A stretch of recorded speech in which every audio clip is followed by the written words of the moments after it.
at Panax. Welcome, Adi. Good to see you. Thank you, Mike. Happy to be here. Hi, you're very welcome.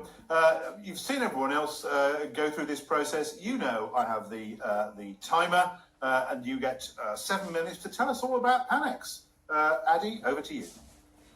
Great. So thanks again. Happy to represent Panax here for the first time in Treasury Dragon, talking more about the cash forecasting tool that we've built. Yes, so my name is Adi. I am the VP product here at Panax, joined Panax co-founders right at the beginning, building the product from scratch, getting it to where it is today, and ongoingly continuing to expand and make it better for our customers.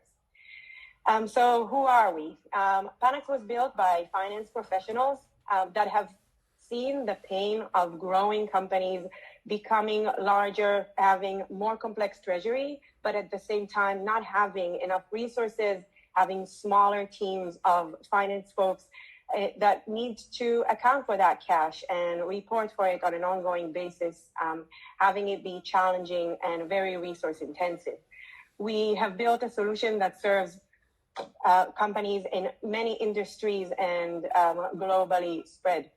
And we are focused on making this solution a simple solution that first focused on getting all of your accounts, banks, non-banks, into one location, giving you the ability to have full visibility into your cash and having more control. We also connect to your ERP, pulling data from there, leveraging that to enhance the data up from the bank, making it clear and allowing you to get better understanding of your inflows and outflows.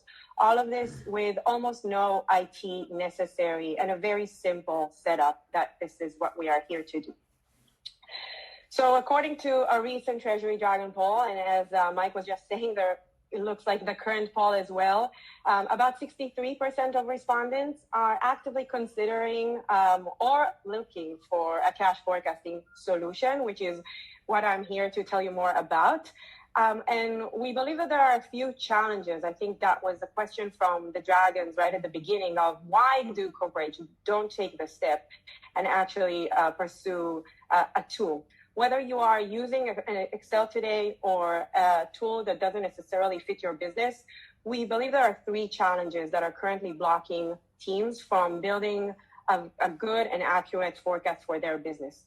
First, the process itself is a very resource-intensive process, going back to the fact that it's a lean team and maybe they don't have the time or resources to invest in it. Pulling the data from all the banks, cleaning it, making sure that it is accurately categorized for the inflows and outflows so that you can build a forecast that actually means something and you can get insights out of it for your business. Second, when there is a tool in place, sometimes it's too rigid. It's a bit of a black box. It fits a model and you don't necessarily know the why, and you can't really adjust it and make a decision or make changes at it on an ongoing basis to fit your business and your needs. And third, due to the two reasons that I mentioned before, it spits an unreliable forecast that doesn't make sense for you to invest time in if the result will not allow you to continue to optimize your cash and the goal for which you wanted to build a forecast to start with. So having all of this in mind, this is how we approached building forecasting tool as part of Panax. We are focused on building a forecast or allowing you to build a forecast that is streamlined, easily to set up and easy to maintain. It is flexible enough so that you can adjust it to your business, decide what categories you want to forecast and how, whether you want to build it by entity or as a consolidated forecast, and making it more accurate as we roll it and continue to learn over time with automation and AI that allow you to actually gain insights out of the forecast and improve it. So let's dive a little deeper into how do we do it. So first of all, the streamlined process. Our setup for Panax is a very easy setup and a very quick one. We also focus on getting all of your accounts in because missing data is inaccurate data. So our goal is to give as much coverage as possible for all of your accounts, banks and non-banks. We also are focused on an automated categorization process. We integrate to the ERP and we use data from the ERP to continue and enhance the data that we get from the bank and automatically categorize it based on your invoices and bills. And we leverage AI to make this process an even quicker one that continues to learn and evolve, increasing the coverage of the categorization and taking the manual work off your hands. And lastly, our forecast has multiple ways to build it. And we also have an AI-driven process that starts the process for you, bottom up, and suggests a beginning of the forecast for you, allowing you to continue to adjust it, but making the process much faster. Focusing on the flexibility, as I mentioned, we allow for many different ways of building the forecast. Our forecast is built bottom up. You decide whether you want to build it weekly or monthly, whether you want to do it by entity or consolidated. And you can also run multiple versions at the same time, compare different scenarios. You can choose for each of the categories or subcategories that you set in our platform for your inflows and outflows. What forecast method do you want to use in order to forecast it? As mentioned, starting with a suggestion of AI, but allowing you to override specific time periods. If you know as the finance manager that something is about to happen that the past data will not indicate, we want to give you the flexibility to adjust it and make the forecast fit your needs of the business, which will result in a more accurate forecast for you. So going back to accuracy, starting with the data again, we are categorizing your transaction putting focus on making it a high accuracy categorization. Without the data being accurately categorized, the data that will come in, if it'll be no good data, the output will not be good as well. So we start with that. Second, we are taking the data from the ERP that is showing upcoming payments and upcoming outflows. And we use your customer behavior to adjust the payment dates over time. If your customer has a different behavior of payment compared to what the due date of their invoices is, we are learning from it over time and continuing to adjust to place the invoices on the right time period in your forecast. And lastly, our forecast includes multiple reports that allow you to compare version over version, week over week of the forecast or month over month of the forecast, compared to the actual. We surface insights to let you know where areas that you should potentially go into the forecast, make adjustment, making it more accurate for your needs. And you can also compare it to an FP&A budget or a cash budget to see how the cash actuals compare to forecast and forecast compared to budget, again, allowing you to get insights out of it and make it more accurate for your business and to make better business decisions.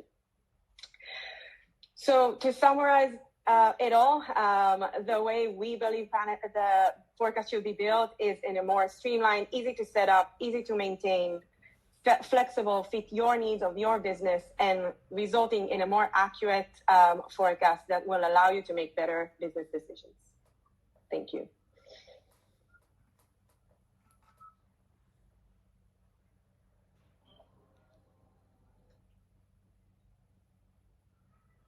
Mike, you're on mute. Well, I've been doing this now for, I think, 5 years, and still, to this day, I end up speaking on mute about 50% of the time. But thank you, David, for pointing that out. Can I also turn to you, David, to ask our first question of Adi and the Panax solution? Adi, thank you very much. That was really interesting. And I have to admit, I don't know your company very well, and so apologies for that. But my question really relates to who your clients would be. I mean, what size clients are you going from mid-market, high-end clients? I mean, it seems to me that you could actually fit into any box, but I just wonder what your strategy is. Correct. So as you mentioned, we are targeting more the mid-market and not necessarily the larger enterprises. And I think our sweet spot is, as I mentioned before, companies that are growing enough such that their treasury is complex. They have global accounts. They have a lot of data that they need to deal with, but the team is still lean and don't have as much resources as an enterprise finance team will have or a treasury team will have. And this is our sweet spot. That's really good. Yeah, thank you. Excellent, really helpful. And can I turn back to some of the questions from our audience, we have two more. John, you are prolific today. Thank you for a third question. But if you don't mind, I'll turn to Bruce's first.